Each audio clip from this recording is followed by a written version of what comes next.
Well, the Nakuru County has banned the sale of alcohol in its bus parks, stages and markets as the government intensifies the fight against illicit alcohol and drug abuse in the country. The notice came on a day the Deputy President Rigathi Gachagua led a 5-county stakeholders meeting in Tharaka Nithi to discuss how to eradicate illicit brew and drugs in the Upper Eastern region. Martin Munene has more. Alcohol traders in Nakuru County stages, bus parks and markets have 2 weeks to look for alternative locations to conduct their trade.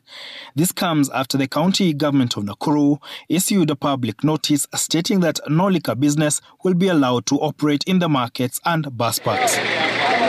Traders, however, opposed to the move, saying they were not involved in the decision-making process and termed the move as unfair. Kama ni pombe hatuuzi pombe baya, tunauza pombe zenye ziko na KRA, kila kitu yenye inahitajika. Hakuna pombe tunauza baya, tuseme tunauza pombe baya, that's why tunaambiwa tusiuze. Hapa ndo natoa my daily meal.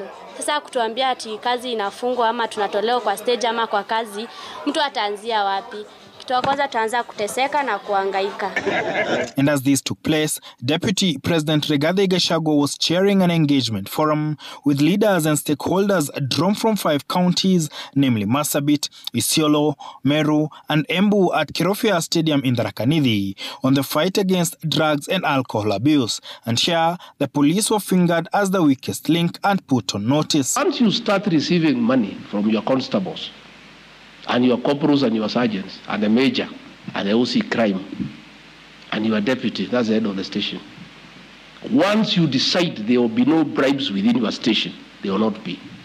So we are going to hold the station commanders responsible. Interior Cabinet Secretary Professor Kithure Kindiki saying each officer will carry their own cross and his ministry will not allow those aiding the vice to remain in the service. Any chief, any police officer who is receiving protection money from brewers, from drug peddlers, you are a threat to our national security. We'll get rid of you.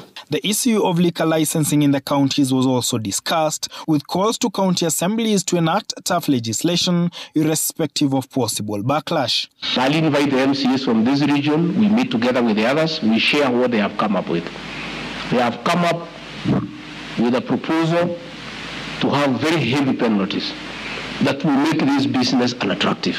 Most of the times we tiptoe around it because these brewers sometimes are financiers in complaints, sometimes they are our relatives, sometimes they are our supporters, and therefore sometimes we are dealing with it, but we are tiptoeing around it because at the end of the day, there's still an election ahead after a few years. Deputy President Rigathi Gachagua has been spearheading the fight against illicit alcohol and drug abuse with claims that if left unchecked, the nation risks losing a generation.